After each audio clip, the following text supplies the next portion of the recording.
ka na lang lagi. Naibusan doon. Panakasaing. Ang daming labahan. Ano? Ganyan ka na lang. Pakainin ka ng sipi mo.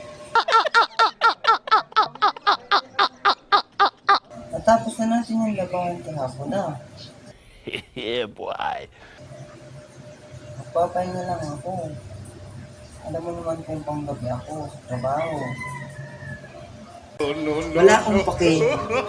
Ang trabaho mo sa company, trabaho mo dito sa bahay, parehas lang yun. Magpapahinga lang naman ako. Wait, nag-chat si ma'am. Sabi, may sahod na kayo. Sorry ko, na-delay kahapon. Medyo busy lang. Uy, may sahod na daw.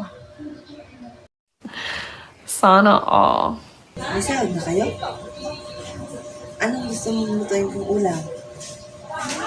Adobo? Sinigang? Oo. Kanina, galit ka sa akin. Kung ano-ano ang sinasabi mo. Hindi naman ako galit Lalo lang ako magsalita. Alam mo naman sobrang init baga ng panahon mo. Mag-relax ka lang dyan. Gusto mo timplang kita ng gatas mo. Oh my God! Wow!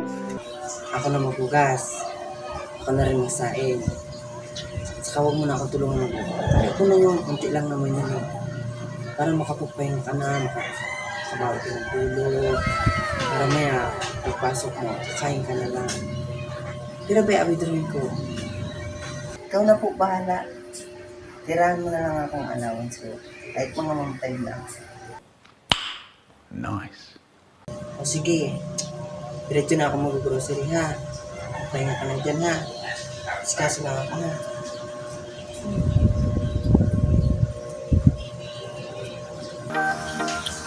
Hey, so yun, shout out kay Kuya Onyot Lamoso. Ingat ka dyan lagi.